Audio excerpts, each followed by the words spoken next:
Welcome to Dishing Up Nutrition with licensed nutritionists and dietitians from Nutritional Weight and Wellness. We explain the connection between what you eat and how you feel. Stay tuned for practical, real-life solutions for healthier living through real food nutrition. Slow down, you move too fast. You got to make the morning last. Just kicking down the cobblestone. Welcome to Dishing Up Nutrition. Today's show is brought to you by Nutritional Weight and Wellness. We are a company providing life-changing nutrition information to people in the St. Paul and Minneapolis area through this local radio station, but also to people throughout the United States and even worldwide through our Dishing Up Nutrition podcasts. This morning, we have yet another great topic to discuss. We are going to be talking about the interesting topic of how to best manage the stress that comes along with being a caregiver. And it's probably no surprise to many of you that about 90% of caregivers report stress as having the biggest negative impact on their lives and on their health. So today we want to spend much of the hour sharing information about why caregiver stress often leads to weight gain and other health problems. And then we want to talk about what you can do to counteract those effects. I'm Cassie Wienis. I'm a registered and licensed dietitian. I've been in the field of nutrition for the past 20 years now. And I have to tell you, I find that because of all the nutritional research being conducted out there, and it's worldwide, some really great research being done, I feel like I need to be reading and learning almost every day. And things are always changing. So you really need to learn and read the research every day to stay on top of things. Here's one great example. 20 years ago, when I was just starting my nutrition training in college, I was being taught back then that eating low fat was good for us. You probably remember those days, Carolyn. Oh, yeah. It was the low fat, high carb message, and we thought that was the healthy way to go. Now, thankfully, we know better. We know that the low fat message was really not well researched, and frankly, it's just wrong information. That voice you just heard is my co-host this morning, Carolyn Hudson. Carolyn is also a registered and licensed dietitian, and Carolyn has been practicing nutrition a little bit longer than me. So truly, there are two great nutrition minds here in this studio with a lot of clinical experience. Mm-hmm. Oh, yes. I started my first nutrition job in Canada, is in the 80s, let's just say. And I worked in a very remote area. Actually, a number of remote areas. And I was learning a great deal about people's eating habits. So throughout my life, I've also been a caregiver. A caregiver, of course, to my children, which I think all moms, right? Right. And to my parents, mostly my father. My mother's still doing very, very well. Active, right? She's 90 and very active. I was kayaking with her on Lake Superior a few weeks ago. So, oh, that's awesome. Yeah, she is an awesome woman. But also other family members and even a few friends down the road already, So I know a lot about caregiving. Yes, I believe there was a reason you were picked to be on the radio today and discuss this topic. You do know a lot about it. And you probably realize, Carolyn, that about 45 million people in the United States provide unpaid care, right, to adults and kids. We're not paid for this. So 45 million of us provide unpaid care. That is a lot. And it's no surprise that 75% of these caregivers are women. So if you're a caregiver and you have found that maybe at first you put on a couple pounds and you didn't think much of it, but lately maybe the pounds seem to be piling on, if that rings true with any of you listening, I'm sure you want to know how you can fight the caregiver weight gain problem. Oh, yeah. We know that during high stress times, our adrenal glands release the stress hormone, cortisol. So let's be honest, for most caregivers, high stress times are pretty much daily, sometimes hourly, And as our level of cortisol rises, guess what? your insulin levels rise too. So that excess insulin is considered the fat storage hormone, which means that every calorie gets stored as fat rather than what it's supposed to happen gets burned, right? And unfortunately, that high stress nearly every day can actually change how our hormones work in our body. And so when you're under that constant stress, your body makes way too much cortisol, which then leads what? To that excess insulin, and too much insulin equals that weight gain. Wow. You said a mouthful there. I did, yeah. But that's all great information. And I really want our listeners to understand this stress hormone connection. So I just want to repeat what you said with even a little more detail, because I think it's really important for caregivers to understand how stress, first of all, increases cortisol. You know, it's part of that fight or flight response, which is great back in caveman days when you were trying to, escape being eaten by something. But when you're a caregiver and that stress is every day, so that cortisol level is high every day, like you said, Carolyn, that then increases your insulin levels higher than they should be every day. Right, yeah. And you said it, insulin is our fat storing hormone, so that high stress chronically, day after day, eventually leads to unwanted weight gain. And it all starts with those adrenal glands, like you mentioned. It's our adrenal glands that produce that extra cortisol. The cortisol raises our blood sugar. The blood sugar sends a signal to our pancreas to send out a bunch of insulin to respond to those high blood sugar levels. And then that excess insulin stores that blood sugar as fat oftentimes. And our longtime listeners probably are well aware that too much insulin in the biochemical terms leads to insulin resistance. Mm-hmm. So when you're under that chronic stress, you become insulin resistant, and that's when you start to see that weight gain around the middle. We call that spare tire your spare tire insulin meter, right? Mm-hmm. The muffin top, I think a lot of women another name, call boy. It, we could come up with a lot of names. Yeah. So when you think about the stress of caregivers, there are just so many stressors.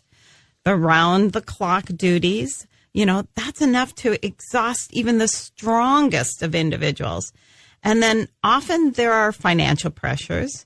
And sometimes there are just some really strained relationship things, And one of the stressors I had caregiving my dad was when he didn't want to eat properly. Sometimes he didn't even want to eat. Didn't want to eat at all. Didn't want to eat at all. Other times he would have, maybe a few bites of something, and he wouldn't necessarily want the healthy things, So as a nutritionist, that really that was stressful for me because I'm still the daughter, right? Yes. Yes. He's not listening to you because he's the dad. He's the dad. And anyway, it was hard. And even with friends, that's happened.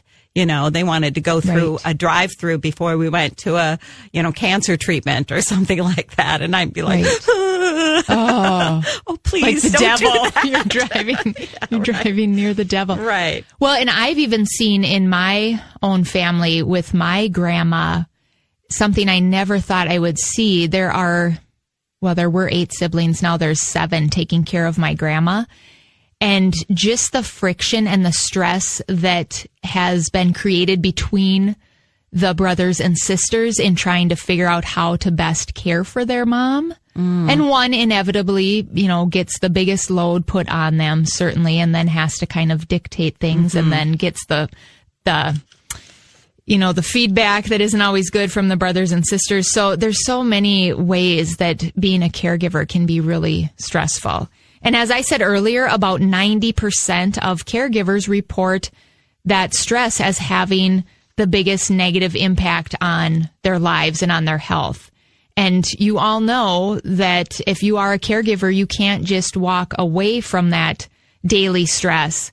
So when we come back from break, on the other side of break, we want to talk more about how should you be eating, how should you be sleeping in order to counteract the effects that excess cortisol can have on your metabolism and on your weight.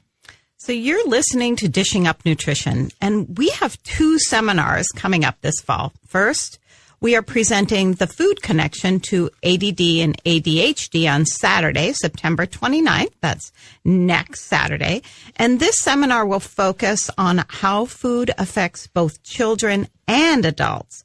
And then on Saturday, November 10th, Dar, Chris, and Joanne would love you to join them at our menopause survival seminar. And after each one of the breaks today, Cassie will share more about each one of those seminars. So stay with us. Hey, Cravings, what's up? Not you, 'cause I'm taking you down. Oh, didn't see that coming? Because I've always buckled under your pressure? Well, this is my house now. So bring it, ice cream. You want a piece of me, cake? I see you in the pantry, potato chips. See, this super chick got herself to nutritional weight and wellness and learned that cravings aren't a willpower thing, more like a blood sugar, mineral deficiency, digestive thing. And eating in balance slays the beast. Animal protein, healthy fats, vegetable carbs. The temptation-taming trifecta. Make you shrink and me shine. Do I feel deprived? Not when I'm armed with my nutritional weight and wellness num-num chucks. So step off, Cravings, or I'll swing you into oblivion. I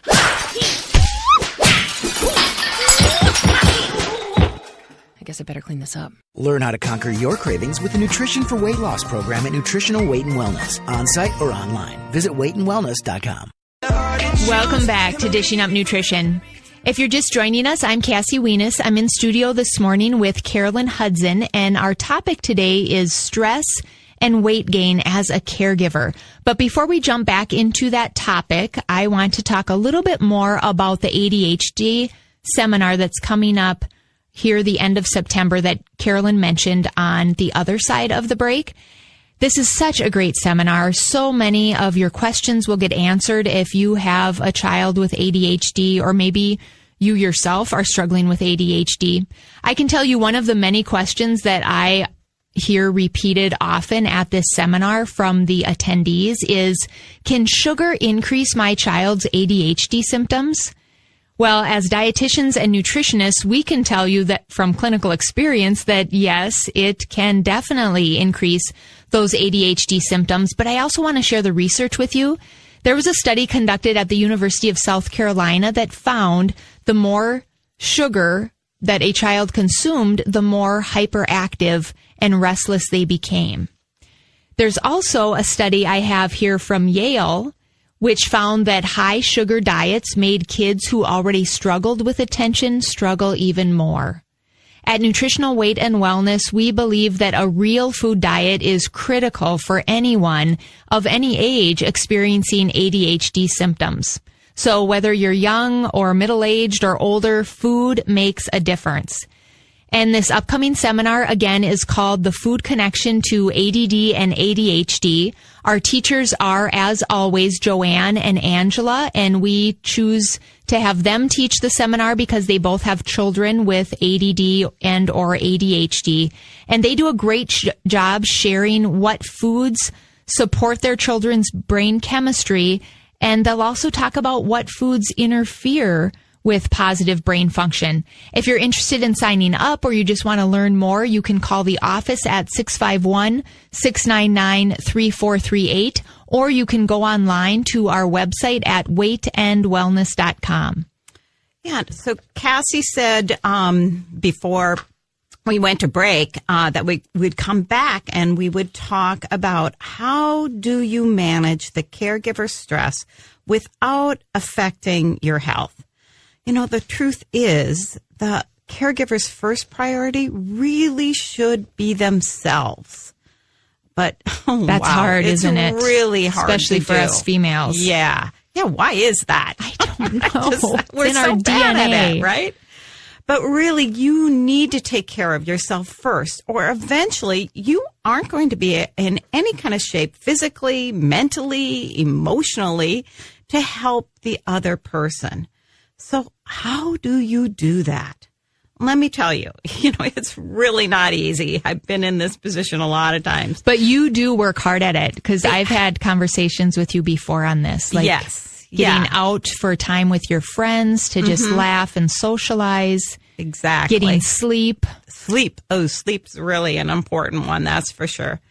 But I really found that I needed to take just one step at a time, right? And so my first thing that I always do is carry water with me. So finding a great water bottle or something that you enjoy drinking out of. And for me, I love my filtered water because it tastes so good. Yes. So I carry a water bottle everywhere I know. And I know that my kidneys and liver, they have to have that water. They have to have sufficient water to metabolize fat.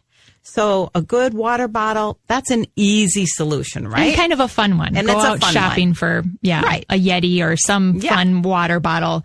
And not only does drinking 8 to 12 glasses of water a day help metabolize fat so that you don't have that unwanted weight gain, but it also helps your energy. It does. Don't you find that even on those nights where maybe you were up with your dad a lot when he was sick, if you drink plenty of water, it helps with that energy level the next day. And certainly as a caregiver, you need that.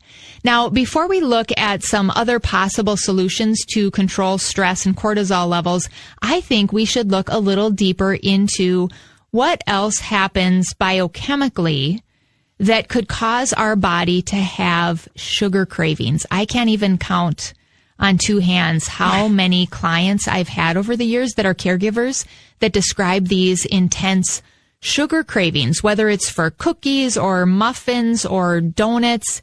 What causes these sugar cravings? And a lot of these caregivers have shared with me that if they start, they can't stop, right? Yeah, if going down that rabbit hole, right? Yes, that if they just avoid it altogether, if they can have that willpower, they're okay. But if they take one bite of a cookie, then they're eating the whole cookie jar full. And probably this resonates with some of our listeners out there today. Yeah, for sure. As we mentioned, under stress, your cortisol levels rise in your body. And as those levels rise, the cortisol levels, it can cause your pancreas, as we talked about earlier, to send out those higher levels of insulin. And that excess insulin makes your blood sugar actually drop, right? And it drops really low. So then what happens? You crave sugar, and you want that cookie or you're donut. Dreaming about it. Yeah. Or the muffin, or a chocolate, or a glass of sweet tea, or that mocha latte. Oh, my goodness. Lots of people are heading over to the coffee shop. Especially as the weather gets colder. Yeah. Yeah. And that excess insulin and excess sugar, what happens? It packs on those pounds.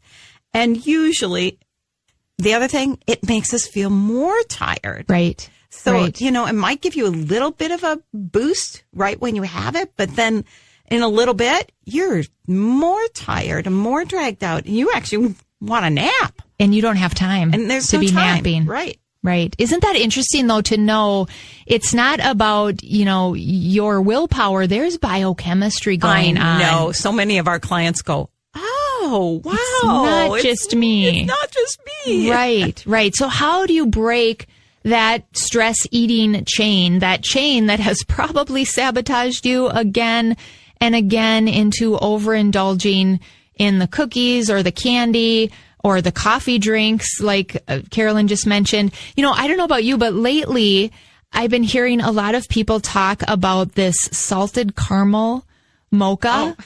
And I've been hearing radio people on a certain station, and I love these radio people. But anyway, I don't know if it's a new thing this year or if everybody's just loving the flavor again, but this salted caramel mocha, I keep hearing it. So I went and looked it up, and I didn't even look up the large size. I just looked up a medium, so 16 ounces. Not only is the salted caramel mocha handing you almost 500 calories in that, fairly small cup, but it's 16 teaspoons of sugar. Oh, my goodness. 16 teaspoons. Whew. I mean, wouldn't you think that would pack on the pounds? Yes. Especially if you are going to these coffee shops and getting some foo-foo drink like the salted caramel mocha every day or even every other day, you will surely pack on some extra pounds. Yeah. So if you are battling that extra weight gain and you're a caregiver, the association really is very, very clear.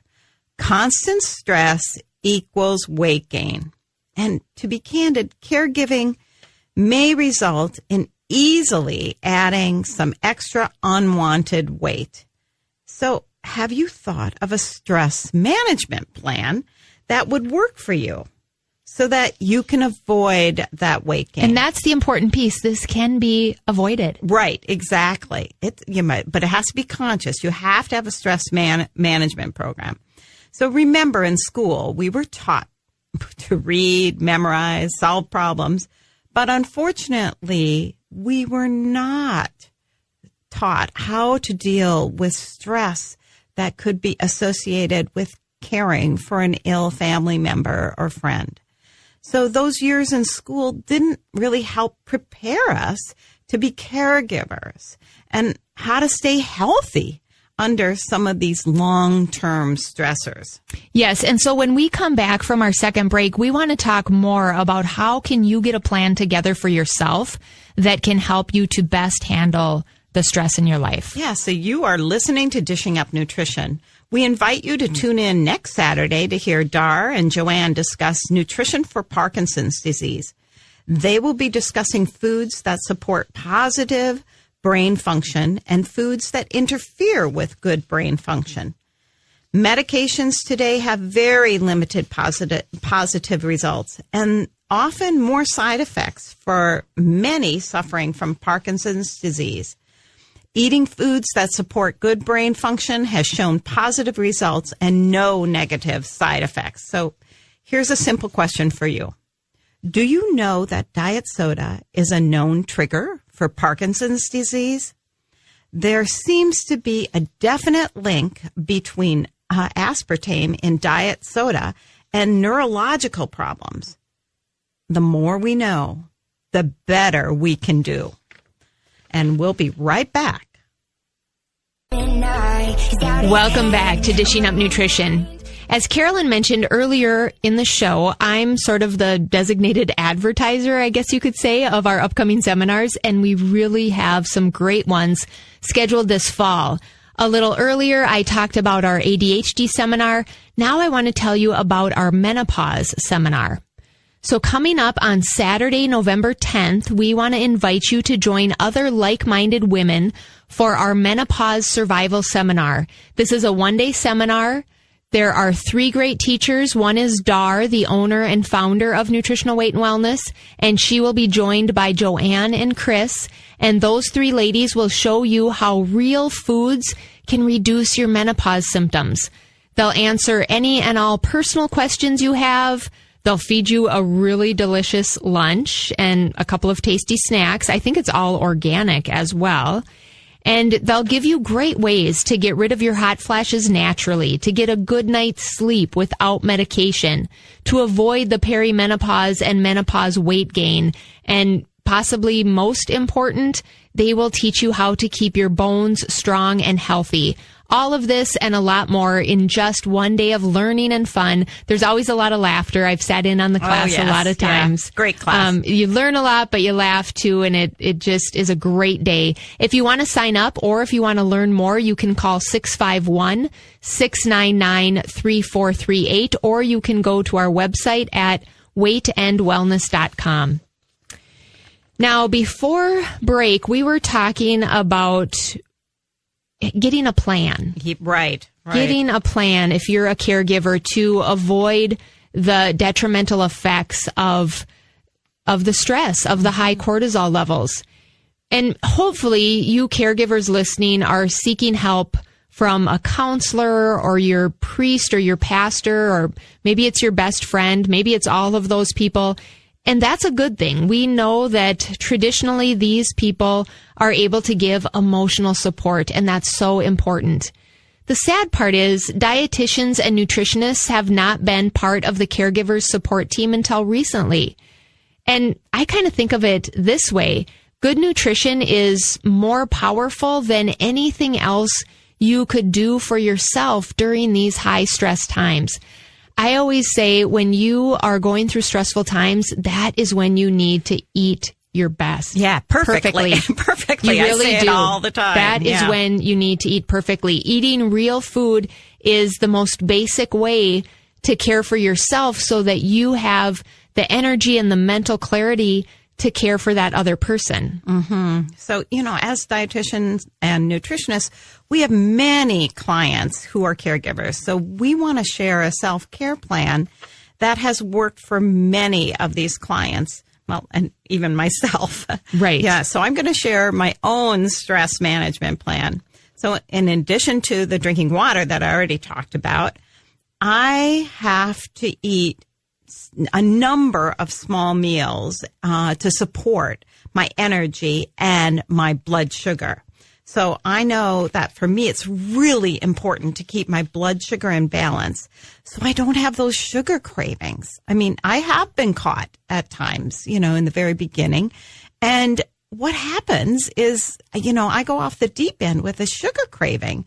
And as you said before, it's biochemically, Right. that it's induced biochemically. So, I have a real commitment to my health for this reason. So I'm happy to say I'm not running into any coffee house to get a caffeine or sugar fix anymore. And I think we need to stress that eating those small meals several times throughout the day, and our longtime listeners know it should be protein, carb, healthy fat, those three things at every one of those meals, that will grab hold of that blood sugar and keep it stable so that your cortisol levels don't mess with it. Right. It's so important. And Carolyn, I've known you for a few years now, and you definitely have that attitude of wellness. You've obviously made a commitment to your health. And like you've talked about, you have developed a stress management plan that really works for you. Yes, I really have. And during stressful times, I want to make sure that I keep my blood sugar balance. So I would continue to have the energy. I'd be able to remain focused, remember important details, and so I wouldn't be gaining weight. My commitment to my health helped me develop some self-care habits. I started packing up my lunch and snacks. I packed up a variety of real food. That could be my leftover steak or chicken or pork from the night before, some hard-boiled eggs or cheese, along with some cut-up fruit and raw veggies. And I also packed healthy fats like nuts or olives. And if we needed to rush into the hospital, I was ready. It didn't matter that the hospital cafeteria wasn't open because I had some food with me, right? And if you've ever sat in those ERs in the wee hours. And you sit for a long time. Yeah, wee hours of the morning. You know that the only food available is something from that vending machine. Like M&Ms? Yeah. I mean, there's not a lot of good things in the vending machine. Good things. And even, sometimes you can't even leave the side of your loved one or friend, Even to go to the vending machine. Right. Which, on that note, is why I actually own several purses like many women do, and I switch them out depending on the occasion. But one of my purses is very large, and I call it my food purse. And I bought it at a point in time where there was just a lot of stuff going on, and the kids were young and were running here and there. And I knew I needed a purse big enough to hold a small soft-sided cooler to carry our healthy gluten-free snacks with us. So if that's at all enticing to any of you that you have to go out and buy a new purse, make it another reason. Huh? Yeah, right. Make it a large food purse. Now, some of you are probably thinking, as Carolyn and I are talking here, you're probably thinking something like, oh my Lord, I am already so overwhelmed and now you want me to cook and pack mini meals. Well, yes, we do. And I know it's not easy, but it is so worth it. And I want to share a real life story, a real life example with you to help motivate you to get on the bandwagon here and cook and pack those mini meals. And some of you maybe know a bit of this story as well. The longtime listeners probably remember Tina, who has been here in studio with us and shared her success story. She started out as a client at Nutritional Weight and Wellness, and she now teaches classes for us. But she's been on the show talking about how eating real food and practicing a healthy lifestyle put her MS into remission several years ago. So you can imagine her eating plan is really important to her so that she can continue to keep her MS in remission. And this is without any medication. She has kept her MS in remission. Her brain scans look good, all through the power of real food. But the story I want to tell you is what happened 4 years ago when her husband had a heart attack and he ended up in critical care for weeks. Now, Tina knew at this time, Tina's a registered nurse, so she wasn't practicing at the time, but she knew full well that hospital food contained too many chemicals, too many bad fats, and certainly too many processed carbs for her to stay healthy. And even though this was a critical time, her husband had just had a heart attack, she was still determined to keep her MS in remission as she cared for him. So imagine all of this overwhelming stress of her husband being in critical care, but she still somehow found the time to prepare all of the food that she needed to stay healthy, and she brought it with her every day to the hospital. I think another important piece to point out, and I know you would agree with me, Carolyn, is that she would go home every night and sleep in her own bed because she knew sleep was so important. Yes, absolutely. And she had a great relationship with the nurses. I mean, they had said, we will call you in the middle of the night if anything goes wrong or if we need you. But she went home every night and got her rest and then would repack her food and bring it to the hospital. And the results of her commitment to her health are that her MS continued to remain in remission even through that stressful time. And she maintained great emotional balance so that she could not only support her husband, but she could be there for her kids as well. And what I think is so very important as someone that comes from a family with autoimmune disease, she did not develop another autoimmune disease during this time, because we know that if you're going through a lot of stress and you're not eating well, the odds are higher that you will develop another autoimmune disease. But she did not. And obviously, I wouldn't be telling this story, Tina's husband survived the heart attack. And what's so phenomenal is that he started following the weight and wellness way of eating real food after he got out of the hospital. And today, he no longer needs any medication. He is on no prescription medication, and his doctors have actually said to him, he's a walking miracle. So again, I tell you this story because it is a great testimonial to how you as a caregiver can take care of yourself. Somehow, some way, find time to pack that food so you can take care of yourself, so you can take care of others. Mm-hmm. Well, it's time for our last break. So you are listening to Dishing Up Nutrition. At Nutritional Weight and Wellness, we are on a mission to develop a supportive nutrition community. As dietitians and nutritionists, we know it's difficult to change eating habits. And to do so successfully, most people actually need more education and more support from others who are on the same path, and support from family and friends. We continually offer seminars, one-night classes, and our 2 nutrition series, the Weight and Wellness series and Nutrition for Weight Loss program, to provide that education and the support. This fall, the Weight and Wellness series is being offered in 6 2-hour classes at 3 of our locations, as well as the weekend Weight and Wellness series. When we come back from break, Cassie will share the dates and times of those. Welcome back to Dishing Up Nutrition. As Carolyn said, I want to tell you about our Weight and Wellness series that are coming up for anyone who's interested. This fall, we're offering our Weight and Wellness series in 2 different formats. First of all, in our typical format of 6 weekly classes. So you meet 1 day a week for 6 weeks, and it's 2 hours each time. We're offering it in that typical format at our Lakeville office, our Maple Grove office, and our Mendota Heights office. And all of those series are starting the week of October 1st. And if you sign up by this Monday, the 24th, you will get our early bird special and you can save $50 off the price. So you might want to think about that. And then our weekend weight and wellness seminar is being held in our St. Paul office this fall. That is when we scrunch all of the information in those 6 weeks into a long weekend. And it's great for people that just can't commit to coming every week for 6 weeks, or it's great for people that live out of town, or we often have people fly in from out of state to get this great information. So the weekend weight and wellness seminar will start in St. Paul at our office there on Friday, October 12th. And you'll have a couple of hours on Friday, and then you'll meet all day Saturday and much of Sunday.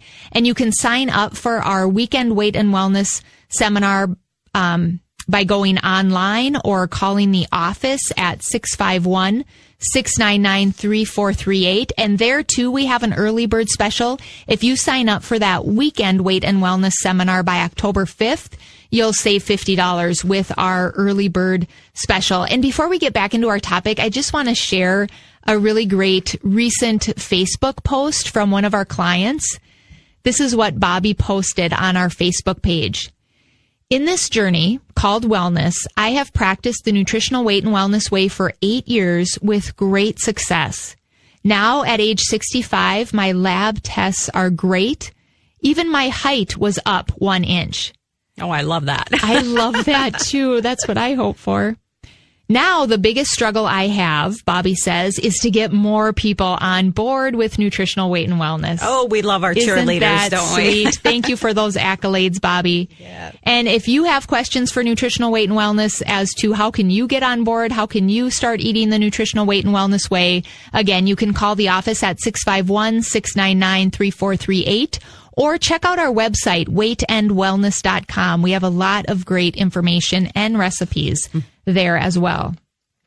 Okay, so let's see. Before we went to break, I was telling the story about Tina's husband. And through all that stress, she still made an effort to pack her food, and she really ate perfectly during that time.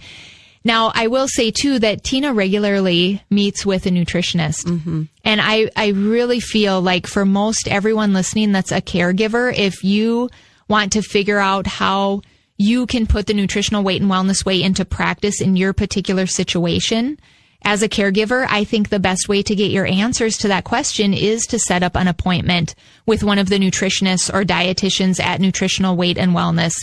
And we won't make you change everything up overnight. We'll take it in baby steps. I know one thing that I usually do is to figure out what is the one food habit that is most damaging to that caregiver's health. And then I encourage them to start with that one food habit and give it up. Mm-hmm. That's a really great approach. I often do exactly the same thing. But I'm curious, Cassie, is there any one bad habit that seems to reoccur a lot? Ooh, that is a really good question. I will say that the worst bad food habits can definitely vary from person to person. But thinking back, if I had to guess, when it comes to caregivers, a lot of them that I've worked with are addicted to diet pop. Mm-hmm. Right? Oh, yes, that's true. I think it's their pick-me-up, or they think it's their pick-me-up. If that's the case, then that is the first thing I encourage them to eliminate. And not only do I think caregivers reach for that Diet Coke or that Diet Pepsi because they think that it will give them energy, but I also think that word diet across the front says to them that this beverage will not cause weight gain, right? It'll keep my waistline slim. Well, I can tell you from both clinical experience and from the research that neither of those statements are true. And speaking of the weight gain, back in 2008, there was a large research study done right here in our own backyard at the University of Minnesota. And this study looked at diet pop drinkers in particular and concluded that people that drink even just one 12-ounce can of diet pop a day. Now, back before I found Nutritional Weight and Wellness, when I was addicted to Diet Pepsi, I measured in 20-ounce bottles. So I hate to think what my risk was, but this is people that are just drinking even just one 12-ounce can a day. Yeah. They are at a significantly increased risk of gaining unwanted weight. Not only that, they're also at an increased risk of having high blood sugars, and this is with diet pop. And they're also at an increased risk of high blood pressure. So diet pop is not good for our waistline, not good for our overall health, and it certainly does not give us long-lasting energy. Yeah, and of course, this may come as a surprise to some of you. So I want to share a few of the reasons that researchers point to as the cause of this weight gain. So when the sweet taste of that artificial sweetener in diet soda or low-fat yogurts or things like that hits your brain, it signals your pancreas to produce insulin. So, and we all know, we've been talking about that insulin a lot today, that tells your body to store sugar as body fat, resulting in that weight gain. So also those artificial sweeteners, they actually condition your body and your brain to want more sweeteners in your foods. So then what happens? You actually crave more sugar. It's sabotaging. It is, very. The artificial sweeteners, the diet pop. And I should mention, too, that the research also shows that drinking diet pop daily is associated with an increased risk of stroke and of Alzheimer's disease. Oh, my goodness. That's scary. Not to mention the weight gain, right, that we talked about. Well, I find that if I drink enough water every day, I don't have those cravings for sugar or high sugar soda drinks or high sugar coffee drinks. So at Nutritional Weight and Wellness, we have had many clients who just stopped drinking soda for 1 month. And guess what? They lost anywhere from 10 to 30 pounds just by giving up their soda. And your brain, this is really critical, is made up of 2 ingredients, water and fat. And it's essential to keep your brain hydrated because even the slight dehydration can cause the release of stress hormones. And that, of course, is going to damage your brain over time. Right. Now, we realize that if you're a caregiver, you likely feel overwhelmed with your workload and you might be constantly worrying about the person you're looking after. Be aware that both of these factors can really take a toll on your brain. And as Carolyn just mentioned, our brain is made up of 2 critical things, water and fat. So I want to talk about that fat piece a little bit more. When they look at the fat that makes up a healthy brain, the majority of that fat should be an omega-3 called DHA. Now, if you eat fish several times a week, that's a great source of DHA. There's also a great supplement that we have at our office that is from algae that is DHA. Our time is up today, so our goal here at Nutritional Weight and Wellness is to help each and every person experience better health through eating real food. It's simple yet powerful message. And thank you for listening and have a great day. Looking for fun and feeling groovy. Thanks for listening to Dishing Up Nutrition. If you enjoy this podcast, please share your favorite episodes with a friend or leave a review on iTunes, Stitcher, or iHeartRadio. The content and opinions expressed are those of the hosts or presenters. They are not intended to diagnose, treat, cure, or prevent disease. Product statements have not been evaluated by the FDA.